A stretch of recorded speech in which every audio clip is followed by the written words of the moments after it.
Bruchim Habayim, welcome to everyone.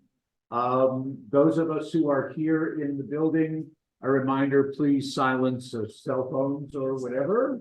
And those who are at home, please go on mute. But what I'm told. It's quite possible that many of you more than I have a longer association with Cantor. Is it Rabbi Cantor or Cantor Rabbi? Which is with Avi Alpert.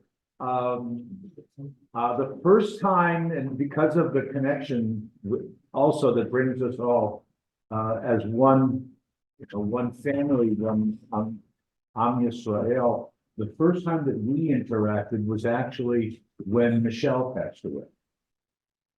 Some of you remember Michelle, and so we were together at that time, and I know a number of you were with us at that time also.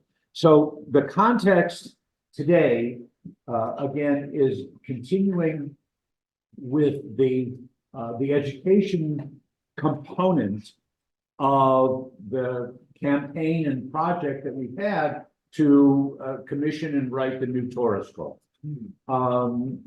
We wanted to not only participate in the actual calligraphy and meeting with the Sofer, who's coming back April 16th, incidentally, put that on your calendars. And if you notice on the thermometer, we're getting very close to the ultimate goal, which is nice, thanks to everyone's generosity. But we also wanted to make sure that we had the opportunity to study and to learn Torah Lishma, Torah for its own sake, and how the different groups, denominations, the streams, the Zramim in Hebrew is what we call them, the different movements in the contemporary Jewish world, how we approach Torah, how we inherited Torah, how it's been transmitted down all the way back from Moses receiving on Mount Sinai. So on down to the present day of 2024, 5784. Avi has been gracious enough to bring his knowledge and his insight, and just as importantly, his menschlichkeit and his personality to share with us. So we don't need the whole biography and the resume and whatever, but it really is a pleasure. We've talked about having you down here for a few years now. Glad we could finally do it. So, Rabbi Alpert. Thank you, Rabbi Roman. I really appreciate that. Well, you're very blessed to have him helping this congregation, leading this congregation. I also want to thank the missioners who kind of put this in my mind to be down here. And this is, I think, only my second time really officially being in Green Valley and not driving fast on the way to Gallatin. And this is my first time being in this synagogue, this temple, and it's a very beautiful and wonderful feeling to be here. And I get that feeling anytime I, go into just about any synagogue in the world. Doesn't it feel like going home? No matter what the stream. I know we're talking about different streams and thoughts and all that. For me, it feels good, and especially if you're in a place that you're not familiar with. But obviously it's my only second time in this town, and then to come across a synagogue, and also I didn't kind of scope it out on Google Maps to see where exactly it would be. Is it by a strip mall? When I drove in here, and it was in a neighborhood, I thought this is great. Like that's where synagogue should be, in neighborhoods like that, with houses around and people around. It's great. It's a great feel. So I just want to talk a little bit about myself briefly before we get into it, because I'm not so sure I'm like the right person to be having this conversation. I don't know. I grew up in the Reform movement, actually, and I was born and raised in Chandler, not too far from here, in the Phoenix area. It really wasn't in the Phoenix area when I was born. It was its own separate thing. And when I would, at that time, there were only 30,000 people in Chandler, and Now there's about 300,000. But I grew up in the Reform movement because that we could either schlep to Tempe or we could schlep to Mesa. And Mesa was where the conservative synagogue was, and Tempe Reform. My mother chose Reform because she didn't grow up consistently with a lot of background, and it made the most sense for her to feel comfortable. And my father was flexible, and so that's where we went. So that was a big part of my identity growing up in that synagogue.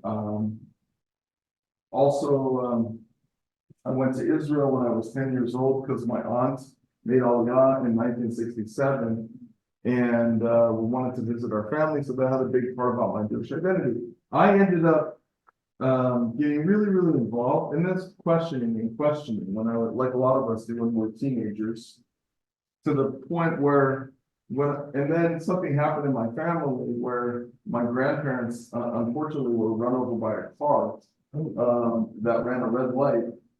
And it kind of broadsided us theologically, like how do we, in every way, like how do you, and we all go through these things, loss and pain. And then when we bring God into that mix, how does that work out? And we call that theodicy, like that God, how does God fit in when bad things happen to good people, that sort of thing. So it threw me for a big loop in my thinking, and I was already questioning. So I decided I was an atheist at that point. So I became a staunch atheist. So I went from Reform, from living, most of my friends were not Jewish in Chandler. I grew up with all these non-Jewish kids. And then the Jewish friends were at the temple, and that was great. And I went to Hebrew school. And then questioning, and then becoming an atheist, but a Jewish atheist. We've got lots of them, right? So I was on another path. I was completely detached from Torah. Although if you would ask me to recite Shema when I was an atheist, I could have done that, no problem. I actually spoke about that in the church recently. And I subscribed to the Jerusalem Post during that time, and print used to come in the mail. So I was connected to the Jewish people, but I wasn't connected to belief. When I was in college, thank God I found my way back by accident. And that's another story. I'm not going to take you through the whole story, but it was through Hillel. And it was a Reform rabbi who brought me back, actually, Rabbi Barton Lee of their blessed memory.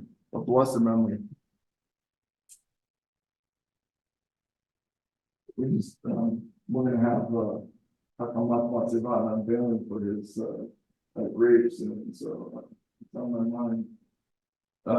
He was responsible for really bringing me back, and then he created a monster. So to speak. I mean, what happened to me, I didn't just come back to believe. I came back to Jewish practice, and it was through teaching. I was studying music education up at Arizona State University, that other school up there. And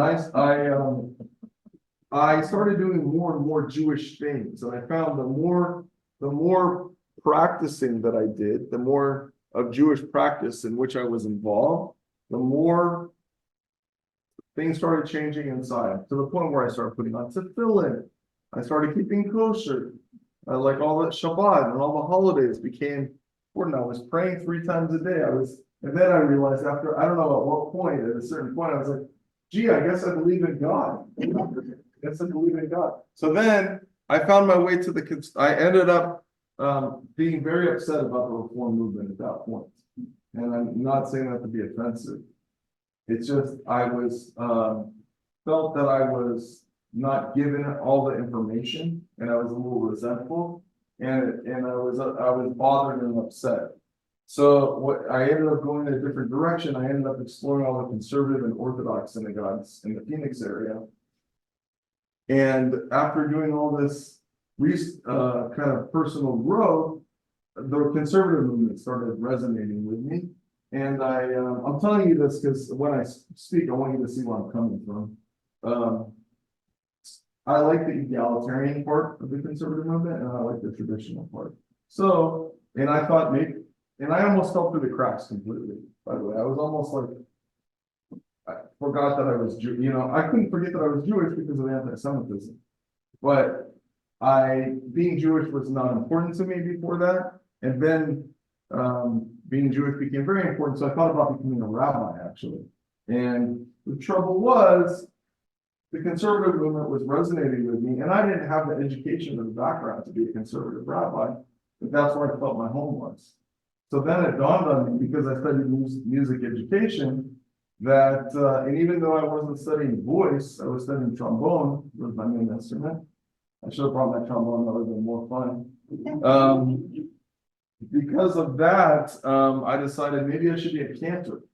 And occasionally I would grow up hearing cantors, not in the hinterlands where I lived, really. We had cantorial soloists, but not like traditional cantors. My grandparents belonged to a conservative synagogue in Scottsdale. It no longer exists. It was called Har Zion. And my sister and I have a younger sister who became very religious also. We used to spend Shabbat sometimes with my grandparents, and we would go to this conservative synagogue, and I would hear a cantor, Barry Kaplan, if anyone ever heard him daven before, ended up living with his son in college. His son became a rabbi. He's deceased now, blessed memory, Micah Kaplan, unfortunately. But I decided maybe I should be a cantor. And so I focused on that. That's what brought me to Tucson. I was studying with Ivor Lichtenman. And I learned with him for 5 years. I was his assistant at Anshe Israel. I was very much in the conservative movement. I also studied in Israel through his guidance. And I studied in sundry of other places, Philadelphia and Seattle a little bit, but primarily I got married and we moved to Tucson, and I was like assistant cantor at Anshe Israel. And then a couple years later, I got a job being my own cantor in my own right in Sacramento. So we moved to Sacramento, and that's a conservative synagogue. And I was there for 8 years as a cantor. During that time, was it something I said? During that time, I started to question the conservative movement. And I know I was functioning as a cantor, but that's not really what I was interested in. Even though I love cantorial music, I wasn't interested in chazanut and cantorial arts. I was interested in helping Jews be more Jewish. That was kind of my main thing. And my wife was a big partner and is a big partner in that endeavor. So that's what we were doing. And we were very close to the Chabad rabbi, the modern Orthodox rabbi, the conservative rabbi that I worked with, and many other leaders. But I was starting to get frustrated at the movement for various reasons. And then I kind of realized I don't really fit in anywhere anymore. I don't fit into the people that call themselves Orthodox. I don't fit into the people that call themselves conservative. I don't fit into the people that call themselves. First of all, I fit in everywhere on one hand. Yeah. I fit in with all Jews. I love all Jews. And I love all, like I said in the beginning, it feels so good to be in this temple right here. But I don't subscribe exactly to any of its things. So, and part of it is the streams are new. First we have Reform, then we have Orthodox reacting to Reform, saying no, and then becoming extra strict because of Reform. Then you have conservative trying to give another perspective. Then you have Reconstructionists breaking off from that. Now we also have renewal, which is an overlay which can be involved in all the different streams. You can have renewal. It's more like a hippie overlay to all the. I say that to Lisa, who's part of. Right. It's a more influenced by Eastern thought and things like that. But you could be Orthodox in renewal. You could be conservative in renewal. You can be Reform in renewal. It's an overlay. It's not necessarily its own thing. And then there's me. Then there's people like me who don't kind of fit in. And I just call myself. I don't even on one hand, I'm just Jewish. I'm very traditional. There are people that call themselves traditional, and that's a movement too. There's a small movement called traditional Judaism that broke off of conservative also. I don't really subscribe. I have a hard time. By the way, I'm still affiliated with the conservative movement on paper, because I'm a conservative, I'm affiliated with the Cantors Assembly. But I don't believe in the movement. I don't really believe in the movement. I believe in traditional Judaism. I believe in Holocaust which means the way to walk, really, the path. And which is what we call Jewish law, which makes it sound worse, right? So I subscribe to all that stuff, but I don't subscribe to all the organizations and the extra this and that they put on, and just a little bit more of where I'm coming from. I'm really attracted to classical Sephardic thought.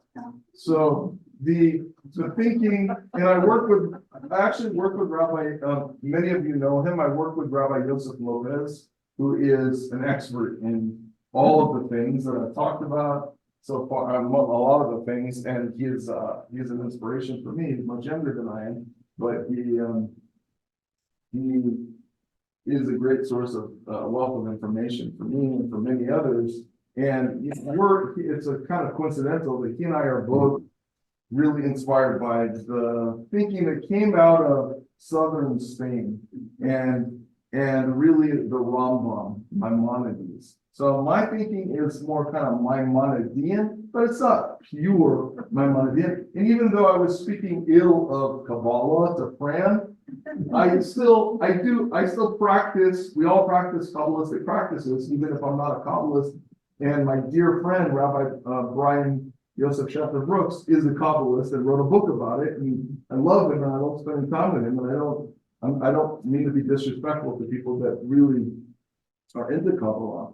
It's just, I'm not coming from that path. It doesn't mean I'm not mystical. I'm just coming from Rambam's approach more. But I do believe in a lot of crazy stuff. I will anyhow. So, all right. Any questions so far before I share with you the information? That was kind of like the preamble to the Constitution. Any questions on any of that or concerns? Yes. Just an observation. I was very appreciative when you said that the Christians between very religious. And you did not use the word spiritual. You used the word religious. And that's okay, because I don't hear religion or religious spoken often at all, but what I hear is spirituality and Right. spiritual. That's the buzzword. That's been the buzzword for quite some time now, but I don't know that even religious is a good word either. Right. You know, people say frum. That's not really bad. It's frum, right? But my sister is modern Orthodox. She covers her hair, and the whole family is Orthodox. I mean, my sister's family. It's great. For my kids, they have cousins. They live in Phoenix.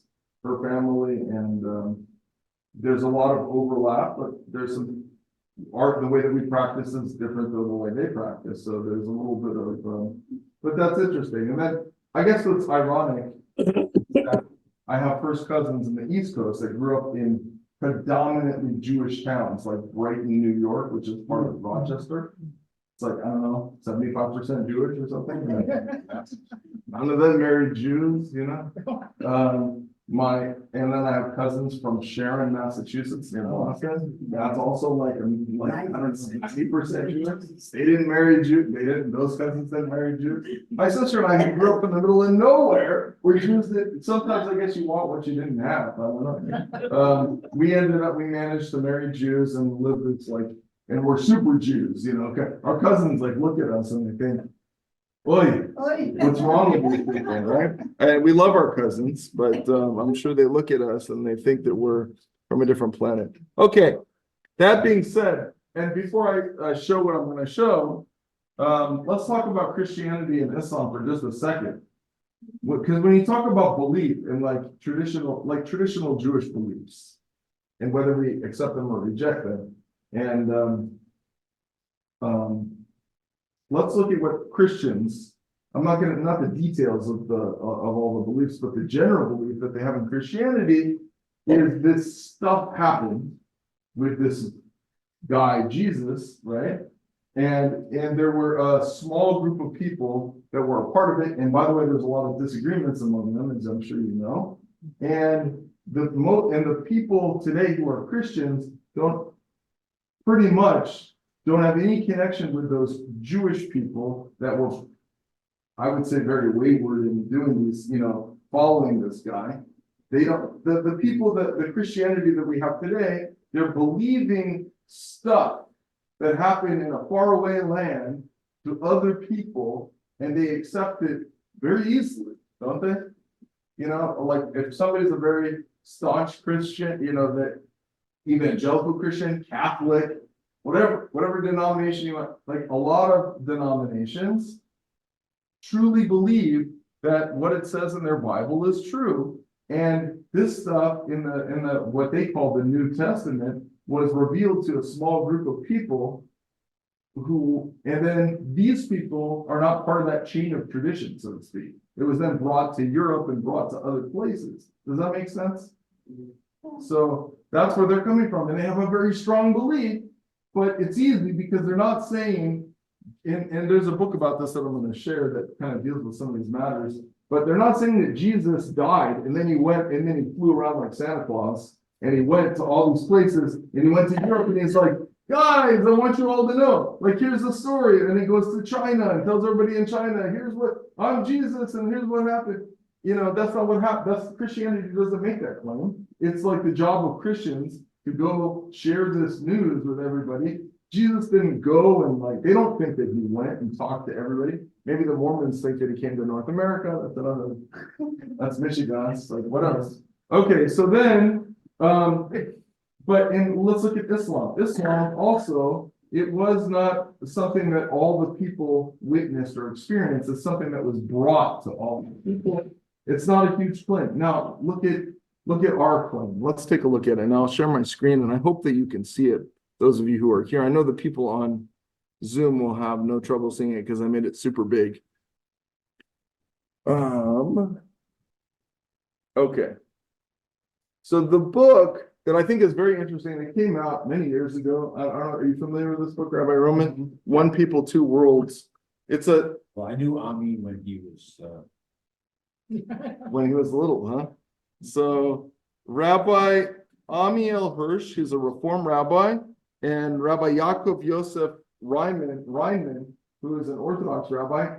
A lot of times there's not a lot of dialogue between Orthodox and Reform. They had a whole email conversation. I forget how it started and how they were introduced to each other, but they had a whole conversation through email, and they would keep responding to each other, and it was very respectful, actually. And now I think you see a lot more of people of all streams. Right now, actually, I was invited to a conference, I should say, that I'm going to, at a Young Israel in North Beverly Hills, and it's a unity conference around Israel. So I guess it took a war to make this happen. And they're going to be women Reform rabbis, along with Orthodox rabbis, and anything in between.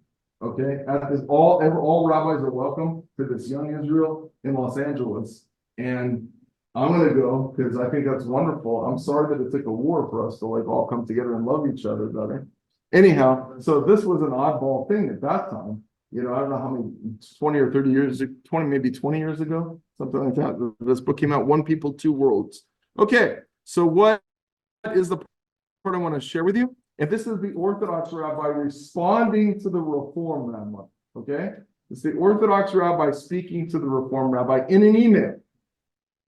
Are you with me? Can I get an amen? No, I'm sorry. Sorry, I'm in the wrong book. Okay.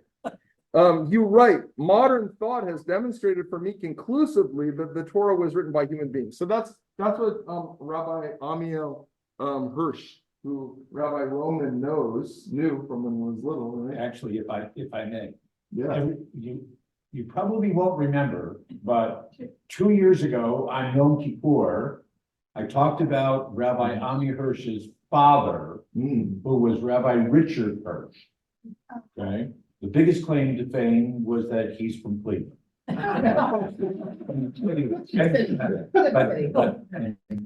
yeah. So that's the connection. That's good. But his father, Ami, is a rabbi at Stephen Wise Synagogue in Manhattan, and his father went from Cleveland to work in Washington for a number of years, made Aliyah, lived in Jerusalem, and was high up in the executive of Jewish Agency, Mm, as well as the executive director of the World Reform Movement. wow, So so very really- high in the movement and very Yeah. high in Jewish life. Thank you for that background. You write, so here's the Orthodox rabbi talking to the Reform rabbi. You write, modern thought has demonstrated for me conclusively that the Torah was written by human beings. A day in any decent library will allow our readers to see scores of sources documenting the evidence. That's what the Reform rabbi wrote. He's quoting him. You throw out this remark in such a casual way, as if any half-intelligent person would be forced to bow to the wisdom of these unspecified arguments and proofs. In one fell swoop, you have endorsed the writings of the Torah deniers as the absolute truth, even though you claim there is no absolute truth, and declared 3,000 years of Jewish thought to be nothing more than falsehood. So that's how he opens up. That's very harsh. Well, he's just responding to what he said. You know, he's like, here's your perspective. That's how he analyzes that perspective. Okay. So he's setting the stage. Obviously, he's disagreeing with the Reform rabbi, right? And I should say that Reform and conservative are pretty much together on their theology and their biblical their approach to revelation. I think. I mean, although in the conservative movement you can think whatever you want, probably in the Reform movement as well, but most of the Reform and the conservative movements. Okay, that's part of my problem. Okay. Excuse me. Yes. I can't see through. Oh, I'm sorry. Thank you for Can't see through you. that. Reminds me of There you are. rock my soul, hallelujah. Okay, Continue. gotta go through the door. Okay, all right, can't go through. All right, here we go. Here's the second part here. I just kind of divided it up. This is all one quote. I made pieces out of it just so we can keep track in this big, huge font. I know you claim to find moral value in the writings of the great sages of Jewish history. This is still the Orthodox. This is all the Orthodox rabbi talking, okay? I know you claim to find moral value in the writings of the great Jewish sages of Jewish history, but they weren't coming to convey moral values. They were giving testimony to the truth of the Torah. You understand that Holocaust deniers can obfuscate, did I say that right? Obfuscate the truth with fine sounding words, like obfuscate, right? With fine sounding words and scholarly research to the point where even our own grandchildren might be confused. Actually, our grandchildren are confused about Israel right now. So for us today, it's not just the Holocaust, but too many, this is my editorializing here. Too many of the young people today hate Israel. You can see how I feel about that. But you fail to see that the Torah deniers, back to what he's writing, but you fail to see that the Torah deniers have done a similar job to the point where even some of our own people, including you, have bought into their way of thinking. Okay, questions? No? I heard a groan. Okay. Then he says, he goes on, you once mentioned to me that you sense distress in my writing. You are right. Shouldn't I be distressed when I see my fellow Jews hooked by Torah deniers? This documented evidence to which you refer is surely the school of so-called higher criticism, which denies the truth of the Torah and archaeological record, which, if anything, supports the reliability of the transferal process. We need to examine this evidence briefly, but sharply in future postings. Okay, they'll talk about that maybe later. For the present, however, let us talk about the evidence in favor of the Torah. So he talks about, now he's going to go to the Kuzari. What's the Kuzari? The Kuzari was written by Yehuda Halevi, right? In about around 1100-ish. And it's kind of a work that's made up, it's kind of a made up dialogue, because there was a Khazar king who was thinking about converting to either Judaism or Christianity or Islam, and he brought in scholars to try to convince him. Where is that, like around Kazakhstan or around Uzbekistan or somewhere, right? Somewhere in there. So the king brings in scholars from these different faiths, to see who can convince him which one is right, and he'll convert, and then many of the kingdom will also convert. So he, and so rabbis came in and tried to make that presentation. He ended up converting to Judaism. So this book is about convincing this ruler about Judaism, the truth of Judaism. Not that we're looking to do that, but he was asking, so that they were telling.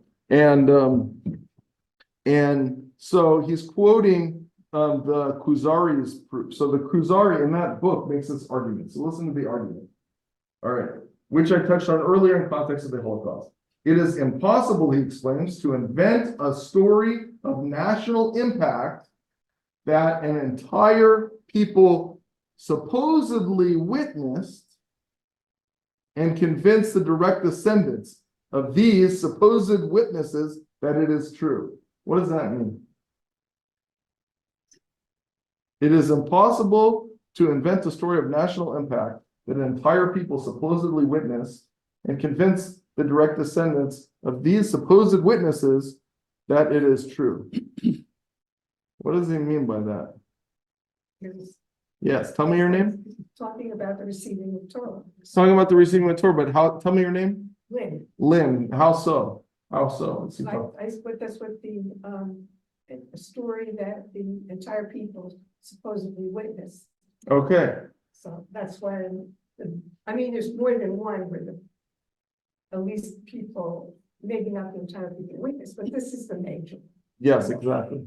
Well, you're also talking, Jack. sorry, you're also talking about what he's really saying is, these are stories that were handed down to generation after generation and generation. And yes, the story gets changed and modified as That's not what he's saying. we all know. That's not what But the basic concept has been passed down. Yeah. And so for someone else to say, no, none of this happened, You're saying it's it. almost coming out Yeah, as a contradiction. You're saying it, but it's actually, you're saying it right, but you're saying it kind of inside out. So I think what he's saying is, well, let's give you a chance. When I first read it, I said, so you're calling my grandpa a liar? Yes. Yeah. Well, Your exactly. descendants do not believe what they're. But actually, it's confusing. What he's really saying is, let's say the Torah was really counterfeit, okay? And it was written by different people with different agendas. That's biblical criticism, basically. And right? Or no?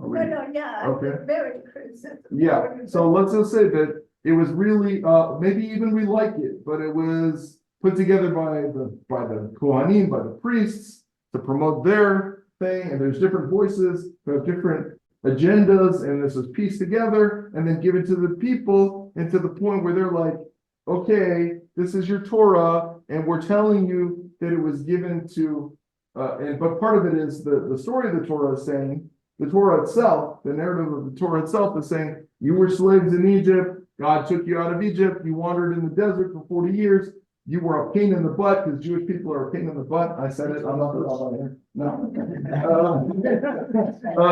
No, we know we're a stiff-necked people, so even the negative stuff is recorded, right? Even the negative stuff. In this week's Parsha, we cross the Red Sea, and imagine dry land, the sea goes up, we get oh my gosh, there's nothing to drink here, there's no, it's like, where were you 2 seconds ago? Anyway, all of that is recorded, right? All these things, and 40 years of all sorts of interesting happenings, and let's say that really happened. So if it really happened that all these things happened to our people, it'll be part of our own personal histories, and then, when somebody comes, if we learn that it's actually written in this book, we're like, yeah, of course it's written in this book, because that's what we heard about. Each of us heard about it in our own families. We're talking about it, for crying out loud. Of course it's in the book. Now imagine that it didn't really happen. I think we said, imagine that it didn't happen. We were not in Egypt. We weren't in the wilderness. It's a Baba Misa. And instead, scholars later on made up this fictional thing, and then they gave it to the people, and the people were like, okay, we accept it.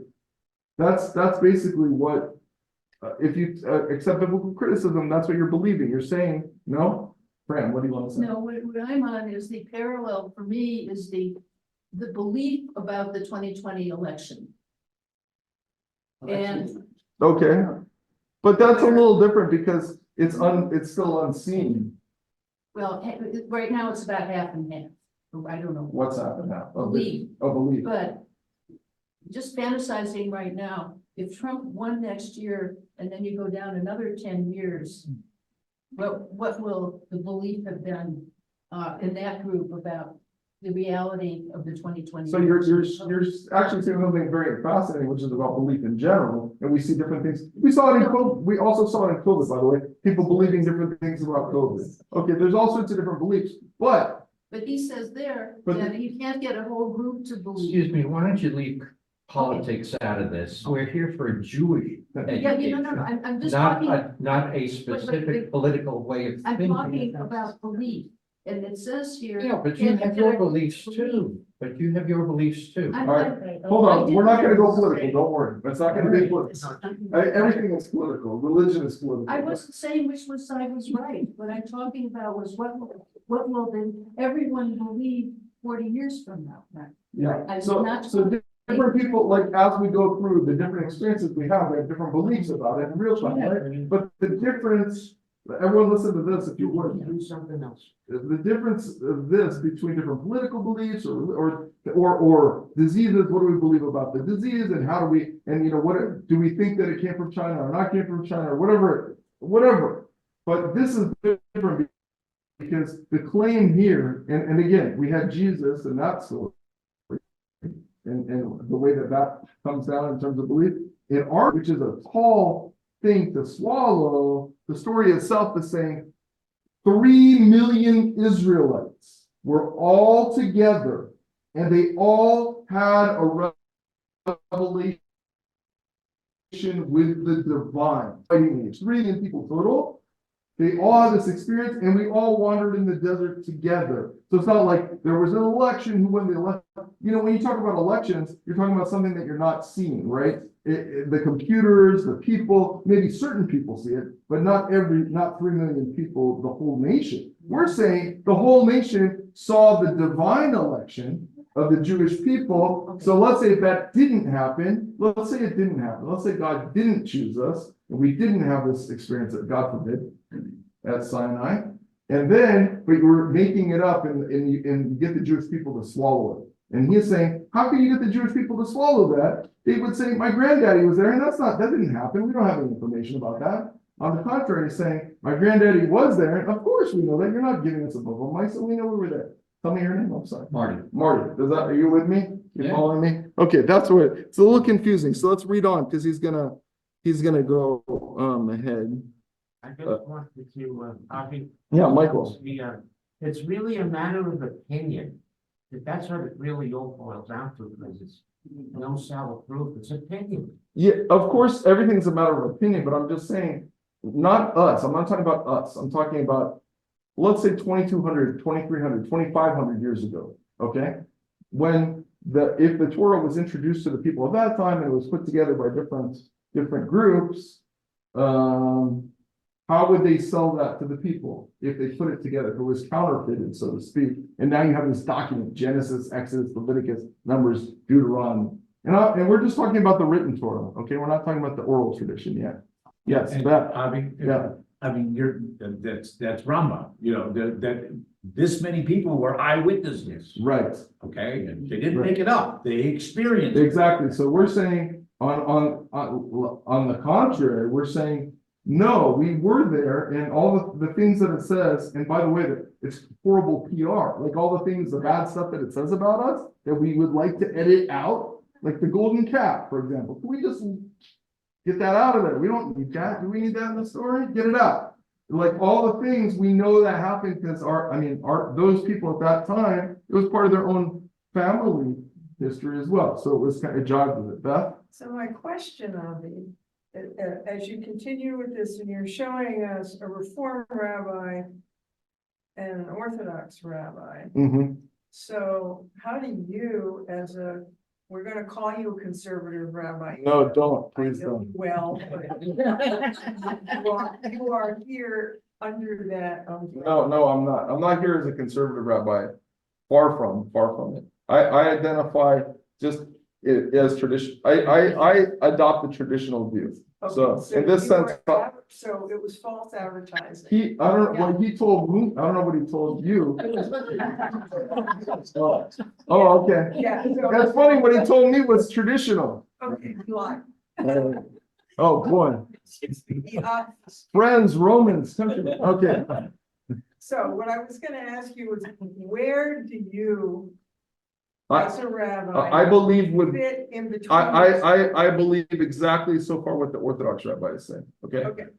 So, okay, just to be That's why he's clear, here. that's why I'm here. That's why he's. Okay. Can I just clarify? Yes, So this is point, am I understanding his point correctly, is that how is belief transmitted? I was what? Believe. Transmitted. If somebody, like, in the community who tells you something happened, or you hear it from somebody else, like a family member, it's passed down from people who have actually had a memory, an experience. And to what extent can you accept a belief from those who have never, not been there? Right. But it's just Well, somebody. I think you're right, but it's two parts. So one is that's belief for us is different at this stage in the game. But he's rewinding to the people that lived in antiquity. What was it like for them? If somebody comes along and says, this is your Torah, and you're like, this isn't our Torah, what are you talking about? We don't know anything about this. No, they didn't say that.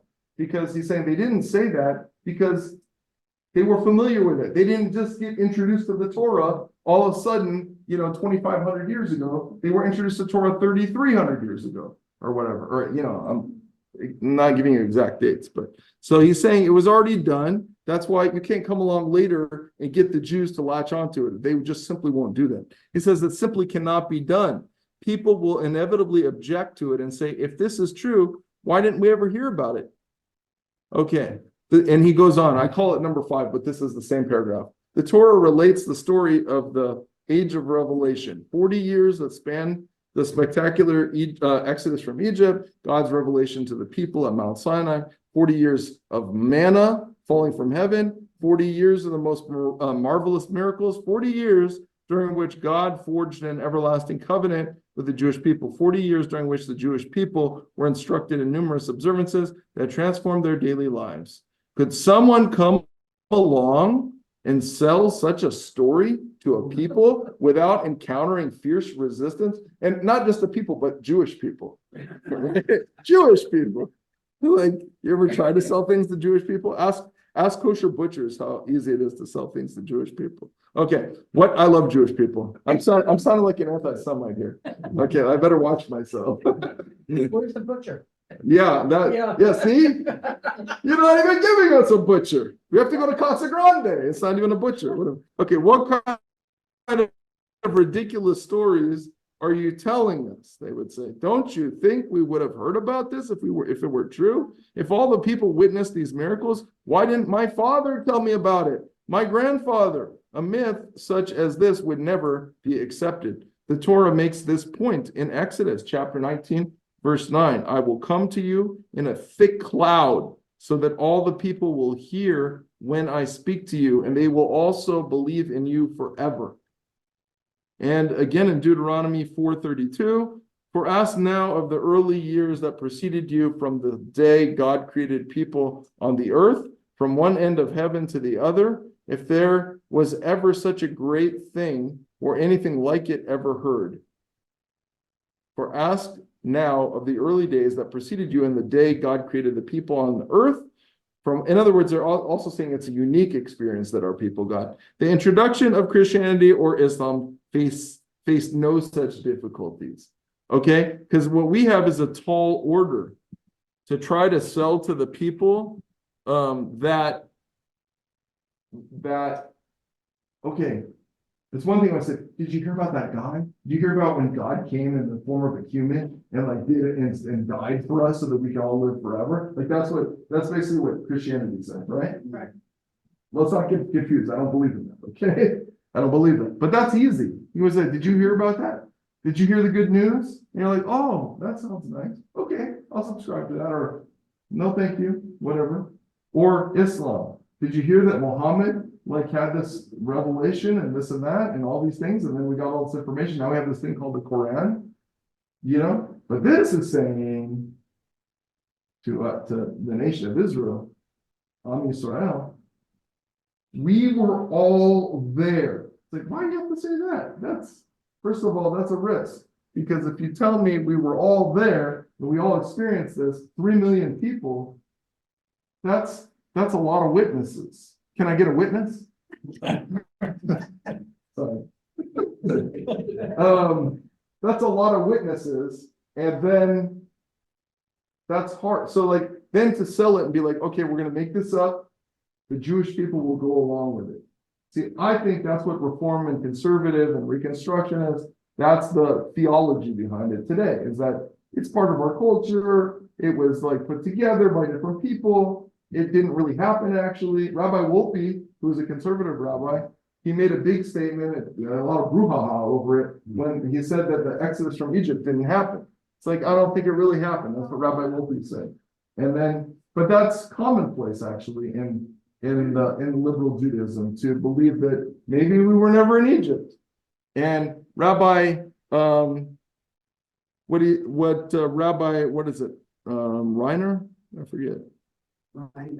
Reinman is saying to Rabbi Hirsch is, no, it did happen, and we were all there, and you can't sell this to our people. That's what he's saying, basically. Now, you could be a Reform rabbi, a conservative rabbi, and you can believe in this traditional thinking.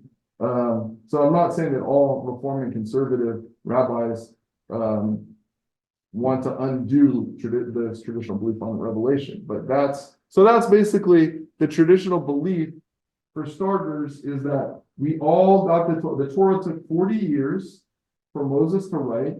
He either wrote the passages at the end about his own death, or Joshua wrote that part. Okay? Either way, there's lots of different beliefs. There's tons of different beliefs. Rambam goes through different beliefs. You don't all have to have exactly the same belief.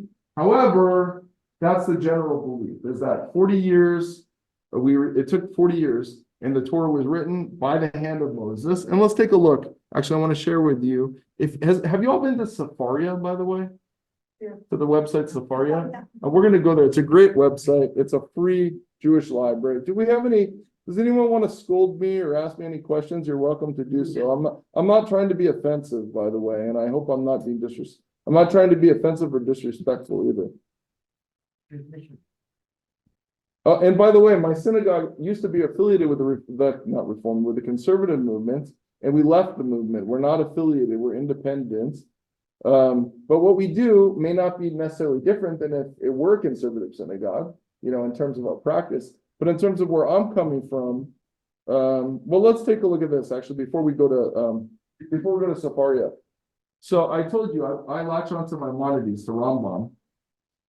Maimonides, who lived in like the 13th century, 12th century, 12th and 13th century.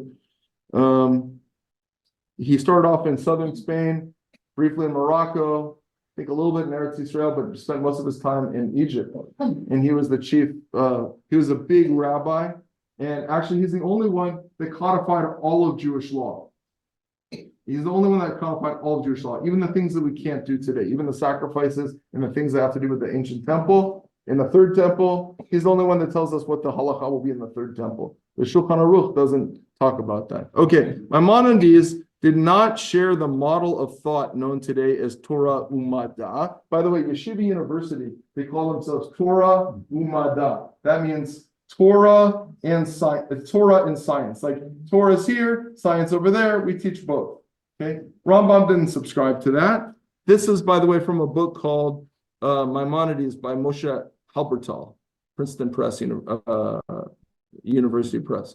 He didn't subscribe to that Torah and science, a model that strives to bridge the gaps between Torah and science, that argues that they can coexist peacefully. For Maimonides, engaging in science is the pinnacle of religious existence, directed toward realizing the purpose of human existence on earth.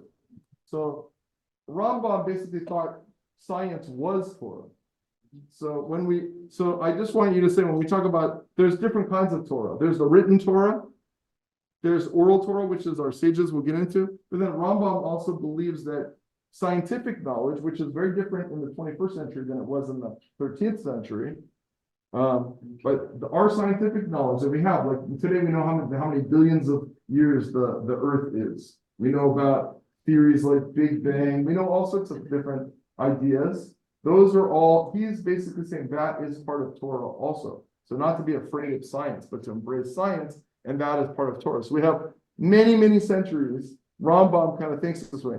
Not everybody agrees with him. Actually, most people disagree with him. You have people in the ultra-Orthodox world that are like taking evolution out of books and things like that. Evolution, by the way, is a theory.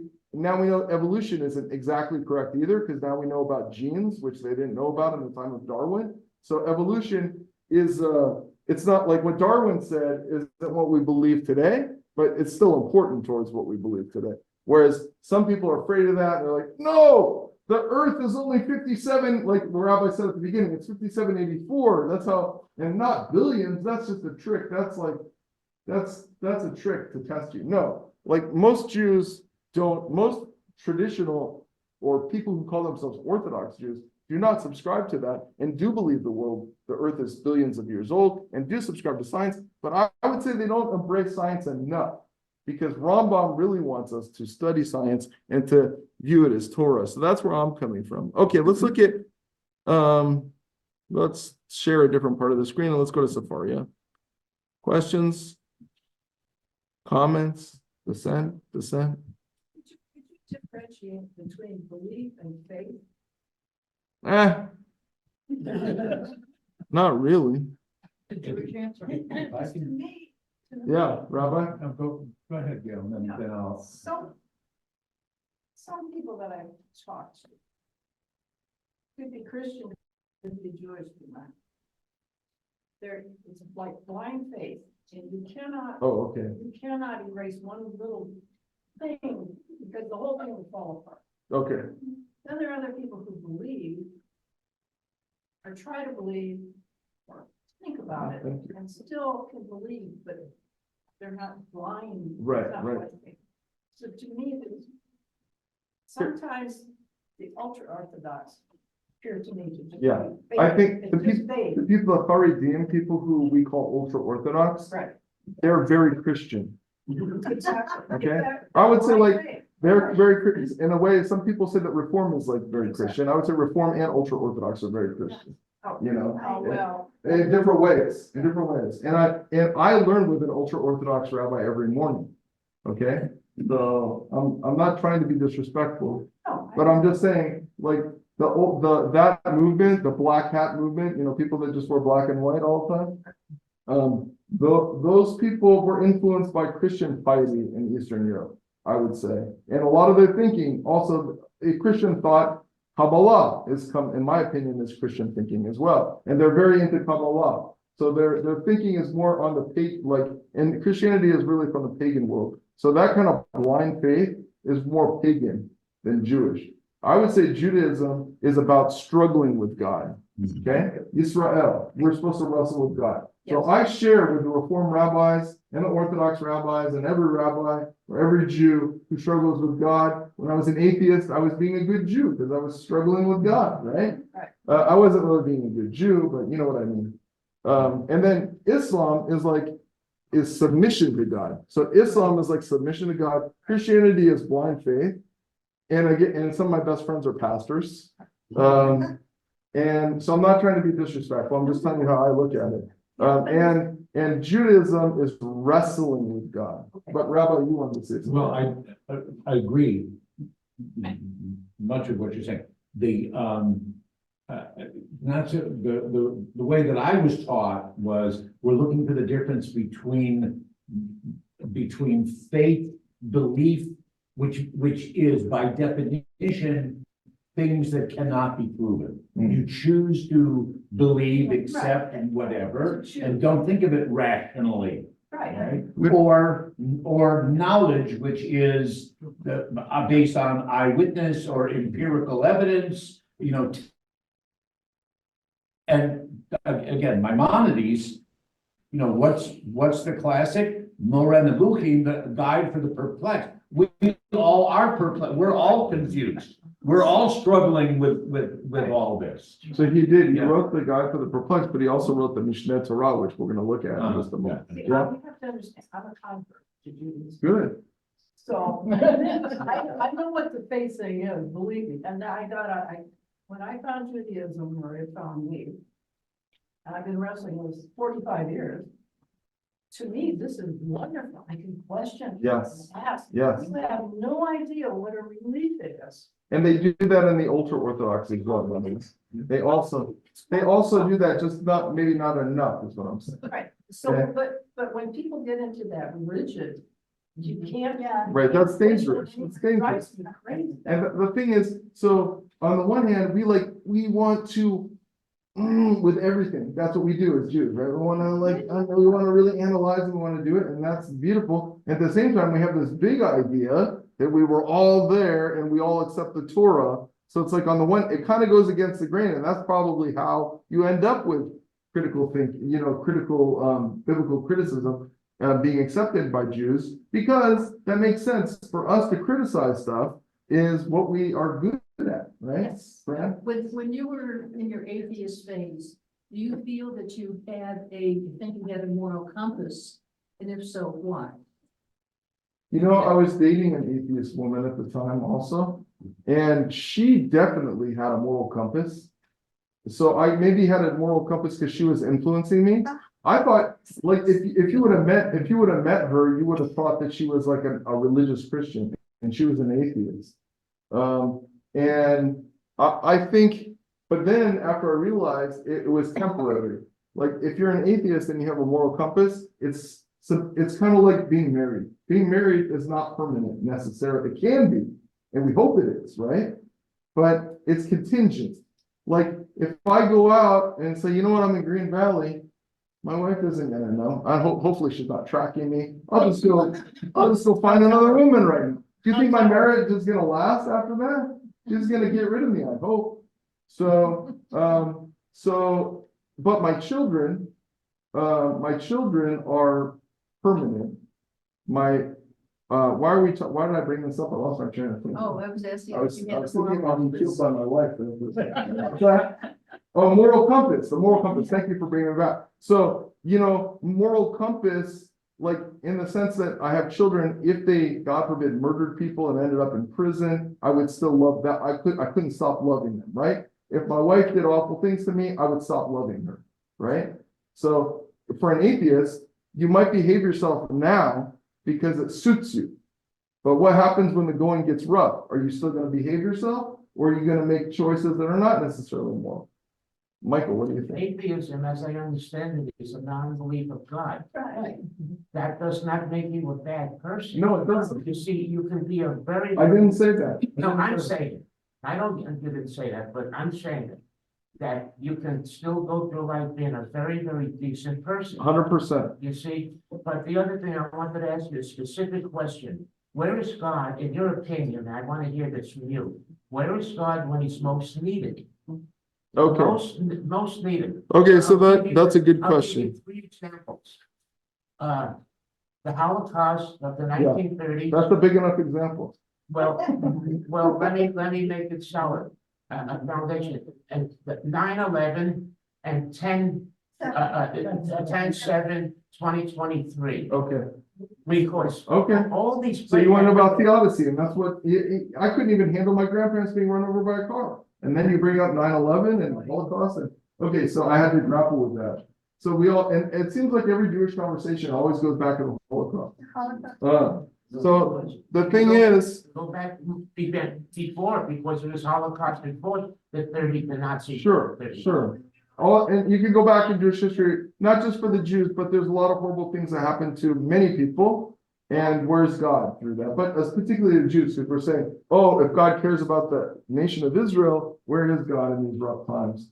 So I don't believe that God, I believe in something called free will that God gives to human beings. So the things that you mentioned were all caused by humans. If you ask me, why did people die in such and such earthquake? That would be harder. But then I would say, well, God created science And we know we're not idiots now, and we know that there's plate tectonics and all these things are moving. And if you live in California, you're going to live through an earthquake or die in an earthquake, right? But you're asking me about if bad things happen and it's man-made, why didn't God stop it? And I'm telling you, God gave us free will. If God jumped in and stopped Hitler, may his name be blotted out, or stopped the people in the airplanes that drove into the buildings in New York or in Washington, or stop the people who came to rape and set people on fire. Sorry, it's fresh. Yeah, I don't think that God set up the world. God is powerful enough to do it, no doubt. But God, then we wouldn't have free will anymore. Then the people in Hamas, they should be able to choose good and not choose evil. I was gonna go back to the moral compass. Having a moral compass is totally unrelated. Can be totally unrelated to religion. Religion might help you with it, but I'm thinking of a concept of, what is it, a categorical imperative. You can be totally moral. How are you? Yeah, but what is morality? The question is, what is morality? Either is it okay for me to kill you right now, or not okay for me to kill you? Well, First. and if you go to Papua New Guinea, Yeah. they eat other people, Yeah. and it is okay. That's, But that's okay. You know what? God bless those people. That's part of their diet. It's a human diet, right? No, I mean, that's not okay. We say no, it's never okay unless. well, the categorical imperative is that if it's moral, if what you are saying, everybody could subscribe to and believe in. It's more general. The question is, why would people subscribe to something unless a divine entity told them they have to? We look at American laws. American laws are man-made, and it's good. That's what we're supposed to do. Actually, non-Jews are supposed to come. That's one of the mitzvahs that are given to the non-Jewish nations, is to come up with courts of law and come up with rules, basically. So what we do in America and many other countries, coming up with laws, that's following the Noahide instructions. But those are man-made laws. Those laws don't necessarily jive. And actually, that's part of one of the questions that Rabbi Roman asked me is, how do we live by, what was the question? How do we live by the Torah today? How is it relevant today? I was the Torah, I'll guide us. Because look, if in our society, they come up with a law that, we have to know, here's halakha, here's what you do. If somebody steals your car, what do we do about that? No, America says one thing. What they say in our society is not what Jewish law says at all about stealing. What do we do here? Your insurance will take care of that, and that person they'll end up in jail. That person didn't do anything to make up for it. They went to jail. That person didn't buy me a new car or bring my car back or pay me a penalty or anything that it says to do in Jewish law. But so that's what the rule we came up with. But I'm telling you, it's not moral. Our laws in the United States are not necessarily moral. Oftentimes they're inspired by our tradition, but we have a very particular thing. So I think if we don't know, like if we believe, so the problem is we only did part of the tradition. Not only did God give us this written tradition according to our belief, but God gave us a way to explain it. We call that the oral tradition. And I just want to show you what he says. Moses, this is Rambam, Maimonides. Moses, our teacher, personally transcribed the entire Torah before he died. He gave a Torah scroll to each tribe and placed another scroll in the ark as a testimonial. That's what it says in Deuteronomy 31:26. That part. Take this Torah scroll and place it beside the ark, and it will be there as a testimonial. What else did he say? The mitzvah. That is the explanation of the Torah. He did not transcribe. Instead, he commanded it verbally to the elders, to Joshua, and to the totality of Israel, meaning the nation, as Deuteronomy states, be careful to observe everything that I prescribe to you. For this reason, it is called the oral law. Even though the oral law, this is the fourth halacha, even though the oral law was not transcribed, it was oral, right? Now it's written down, but in those days it was oral. Moses, our teacher, taught it in its entirety in his court to 70 elders. Eleazar, Pinchas, Joshua received the tradition from Moses. In other words, Moses was in charge of a great Sanhedrin, according to this. He transmitted the oral law to Joshua, who is his primary disciple, and instructed him. And he's going to go on and show how the transmission of the Torah from one court to the next court of the oral traditions. Like the oral traditions were transcribed. Later on, the people that were memorizing it were being killed by the Romans. It was all memorized. And so they started writing it down. They started compiling it. Yehuda Hanasi started compiling all these traditions and trying to preserve them, and that's what we call the Mishnah.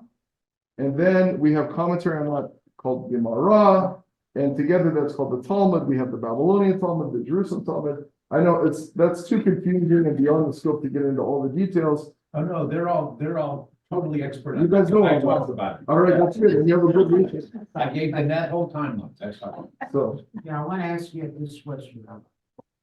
And I want to read, back to the Holocaust of the 30s. yeah, 6 million Jews, were they murdered or did they perish? they were murdered. Would you ever use the word perish? Well, they also perished, and if you perish, it means you died. And they did die, and they were murdered. They were both. However, perish is somewhat of a conclusion, because when you perish, you could perish in a earthquake, you could perish in a forest fire, you could perish Okay, because but 6 million Jews captured a terrible disease. So, Oh, okay. They were murdered. yeah, I'm glad to hear you say They that. were murdered by people, not by God. Right. murdered by They were people. 6 million, that's because many people, Jews, use the word perish. And I don't think they're saying that by saying that, they're not saying that they weren't murdered, but I think, okay, and getting back to it, let's be upset at human beings for straying so far from God. And you can think people like Martin Luther, who at one point thought kindly of the Jewish people, and then put us all in the synagogue and burned and tried to set the synagogue on fire, like wanted to kill the Jews. And that culture and many other things, and the hatred towards Jewish people, which is very, very strong today, is man-made. On the other hand, I don't want to divorce God from the world and say that God, like on the other hand, I do have a complicated belief that everything at the end of the day happens for a reason, but not that God wanted the Holocaust, God forbid. God didn't even want Pharaoh to do what he did to us. He hardened his heart, but then why was Pharaoh punished? Because Pharaoh went beyond what God was trying to torture us with. He used his free will. So even, well, some people will say that God caused this disaster and caused these people to be murdered and all that kind of stuff. That's outside the bounds of our talk like that. We don't understand the mind of God, but I do understand free will, and you can take a look. Read Mein Kampf, or don't read it. But that was written by a human being, not written by God. Okay, now let's talk about something happier. The Jewish people. You can talk to any atheist who doesn't believe in God. And then I would say, and I do this oftentimes, how do you explain the Jewish people? Everybody's silent. We are almost 99.99%, almost 99.99% of the world's population is not Jewish. Almost 99.99. The disproportionate, we talk about disproportionate punishment of Gaza, which is ridiculous. It's ridiculous thing to say. Ridiculous thing to say. The Israelis are doing everything they can to save innocent lives. Hamas is doing everything they can to murder their own people. But how about the disproportionate and positive impact that the Jewish people have had on this planet? That's a nice coincidence, isn't it? That's not a coincidence, people. So I think the existence of the people called Israel, the Jewish people, points to the existence of God. And now you have a problem. If God exists, Doesn't God want anything out of this world? And if the Jewish people exist, isn't that evidence of what our tradition is talking about? So then you have a problem. And then you want to say, Rabbi Avi, oi, I didn't talk about me becoming a rabbi, by the way. It was bad enough I became a cantor and then I became a rabbi. So that was another problem. That's another chapter. But I did the training that I got. I went to a non-denominational school, by the way, in Los Angeles called the Academy for Jewish Religion. So you can see why I'm so meshuggah. You know. All right. What now I killed the conversation with like the Jewish people. The Jewish people, I was criticizing the Jewish people. The Jewish people are phenomenal. And I have no patience for anti-Semites, you know, and I know you don't either. One thing that I was just talking about this yesterday with a dear friend. If talking about Israel for a moment, this very, very tiny piece of land with a very few amount of people.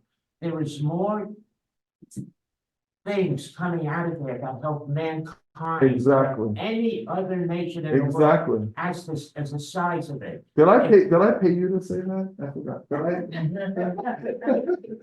And one of the last things what they invented, not only the science, but they invent things such as the drone. So that's, you know, to me, that's where you can find evidence of God. When humans are doing what Hashem wants us to do, which is using creative resources in a positive way to help each other and to help the animals on this planet, and to not only to preserve what's going on, but to enhance what's going on and to help us live better. I invest. That's where the hand of God is. I invest in a very meshuggah thing. Actually, one of the stocks that I wouldn't recommend it because I've lost a lot of money in it so far. But it's called Stakeholder, and it's one of several companies in Israel based in Rehovot. They're printing meat. And how do they print meat? From animal cells. Like you could just swipe a cheek of a cow, just swipe the cheek, and then grow a steak out of that. And who's doing that?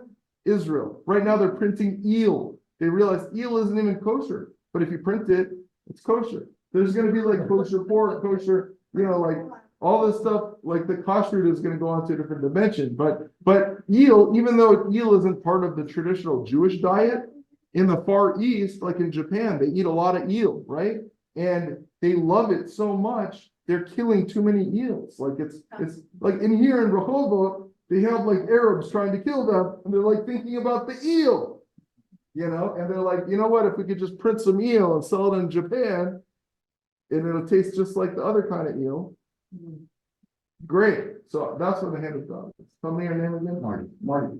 Okay, I have to ask you to expand a little more on Rambam, taking into consideration that he too understood mathematics. Yes. And some physics. Yes. But he separated those out.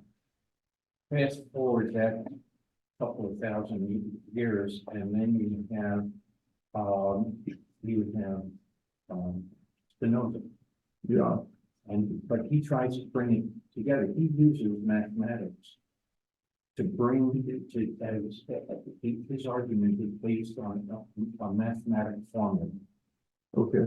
I think what Spinoza does, and Yeah, go ahead. this may be above my pay grade, but I think what Spinoza does is more akin to what Napoleon was doing, which is trying to make everybody to kind of be a great equalizer, but to kind of take this particularity of religion out of the equation, so to speak. But I read some Heschel on the topic. Yes. And I love Heschel. I'm studying right now Torah Min HaShamayim, which is the title of what we're dealing with actually. They call it Heavenly Torah, but I'm reading it in Hebrew. The English version is abridged. And it's also, anyhow, but he talks about Spinoza and he talks about, I don't know if he was talking about Napoleon. I think it was Rabbi Sachs talks about Napoleon, what he's doing. But I'm not so sure how to answer that question. But I think I don't know how to answer the question. What Rambam is doing is different because Rambam is interested in the elevation of Jewish tradition and the maintenance and elevation and he compiles everything. He's like, what he's trying to do is, I'm going to do all the work of the Talmud. You don't have to study Talmud anymore if you don't want to. Just read the Mishneh Torah that I'm writing. I'll give you all the bottom lines from all the arguments in the Talmud. I'll tell you what the bottom line is.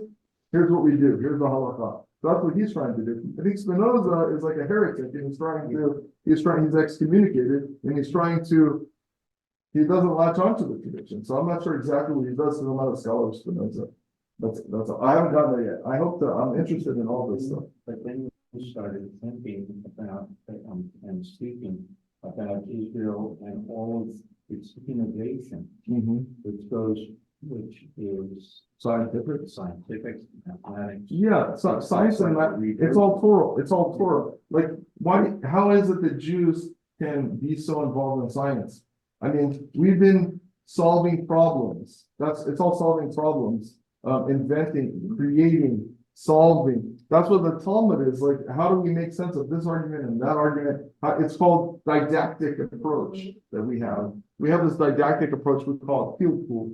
And there's different ways to understand it. But I think that culture of analytic and didactic thinking for our entire nation and a very literate nation, 50%, it was 50% literate, and the women were not literate by and large, and now it's almost 100% literate. It's the thinking that we've been doing, we're right for it, but you can't really explain it. You can't explain. To me, you can't put your finger on the Jewish people. It doesn't make sense. Like the Jews printing meat or the Jews solving diseases. Jonas Salk saved more lives than Jesus. I can tell you that right now. In this shul, right? Jonas Salk was a Jew. Jesus supposedly was a Jew. But who saved more lives? Rabbi?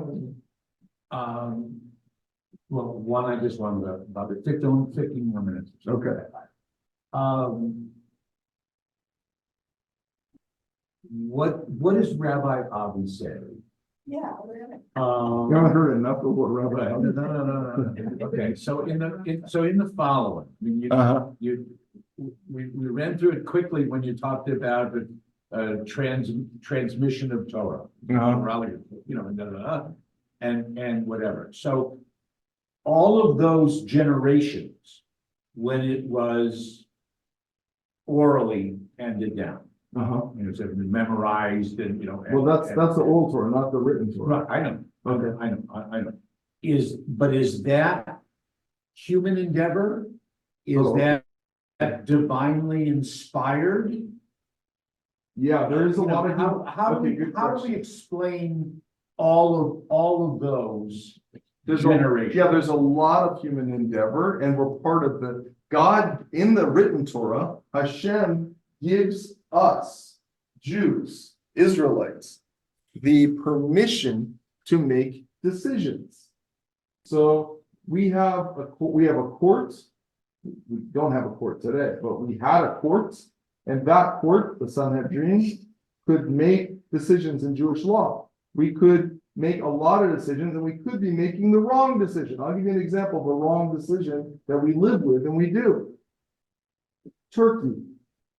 Turkey is probably not meant to be kosher. You don't mean the country? No, I mean the bird, what we call turkey, By the way, Israelis consume more turkey per capita than any other country in the world. Okay, did you know that?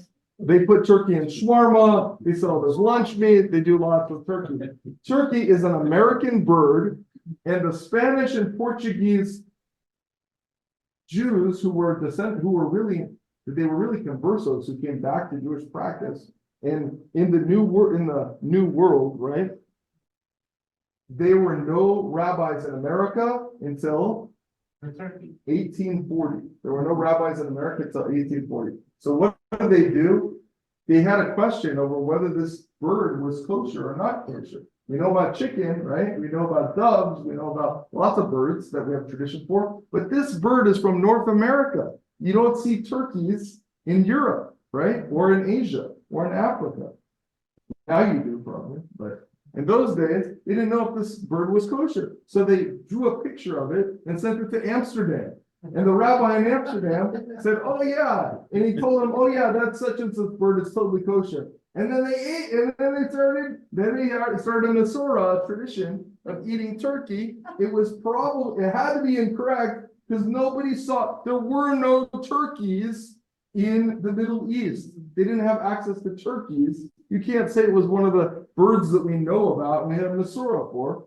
So I think a good example of the Jewish people taking Torah into their own hands, doing the best that we can. And I think Hashem is saying, Yasher Koach.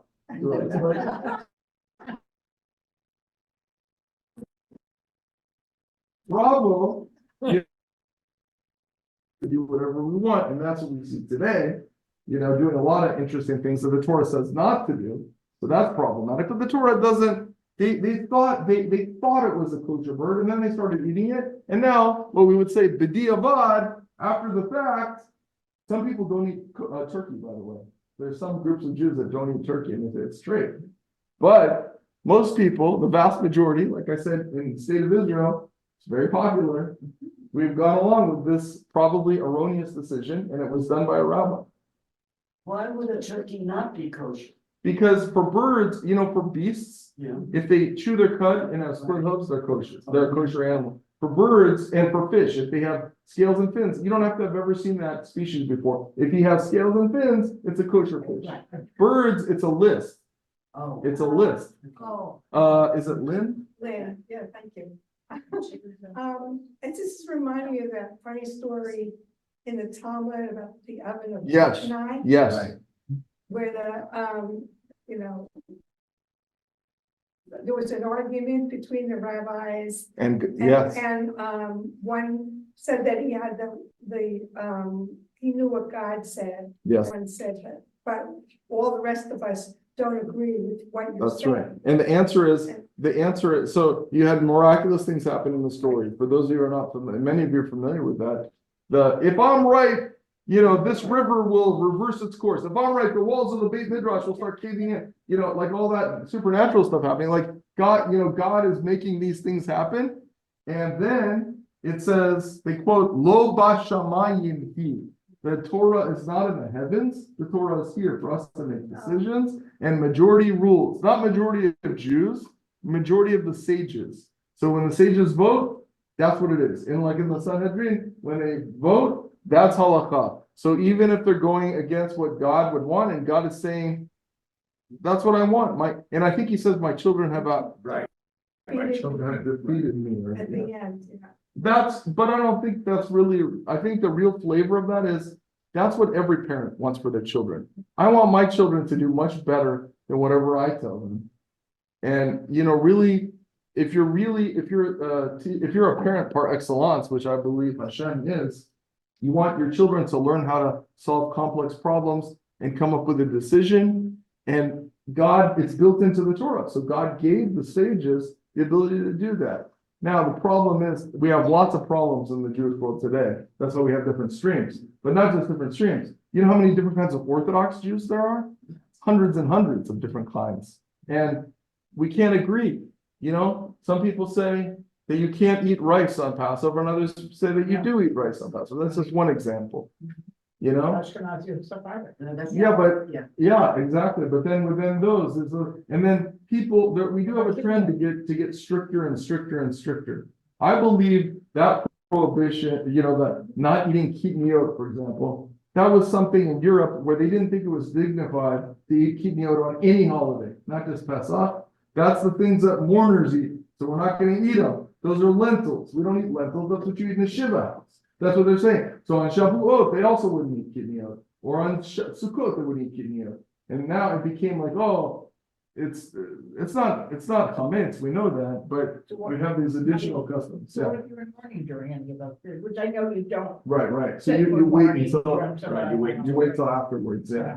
But yeah. Wow. There's those are good questions, because the point is we have all these questions that we're like, wait a second, that's a good question. What do we do? And I can't answer all.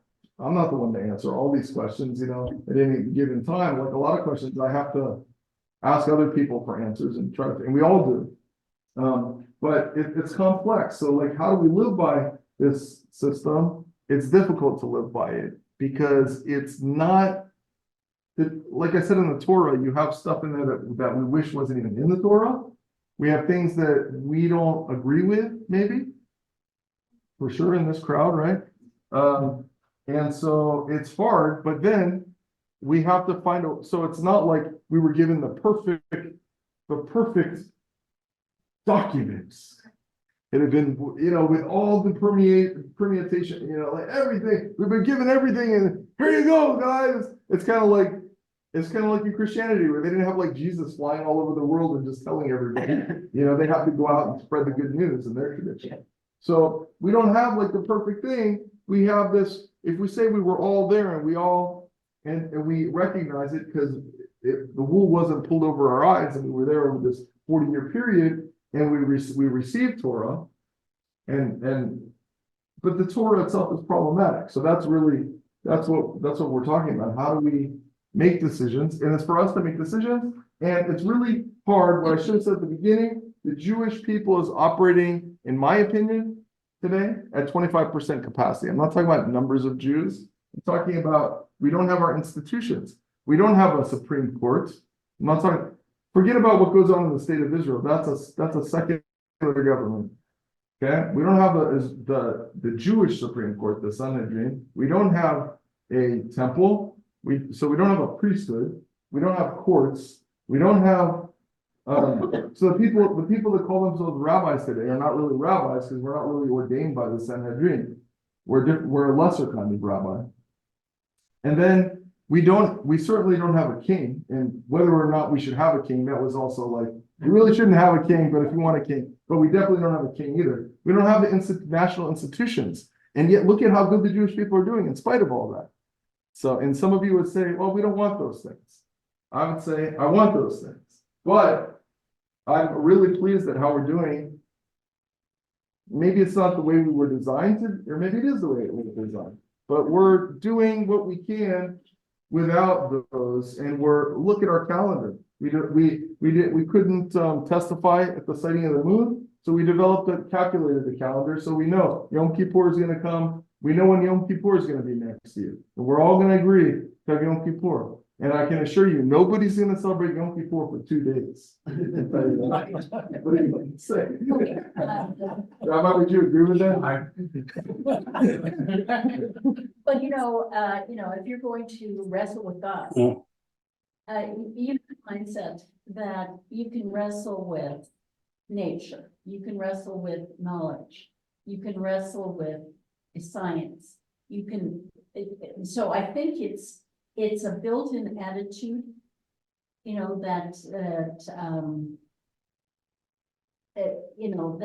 that brings us to so many discoveries and so much success. It's true. I think it's a beautiful disposition. And I think not everybody is designed to look at things the way that we do. But and we love all people. We love all people, and we value all people. And we wish that all people would value and love all people, don't we? And it's been such a pleasure to be here. Thank you for putting up with me. You're so blessed not only to have Rabbi Roman, to have each other, and to have this beautiful shul, beautiful temple in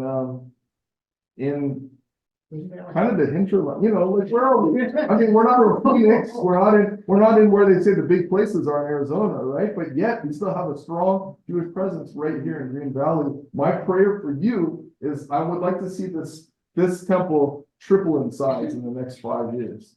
Okay? Thank you. Thank you, everybody.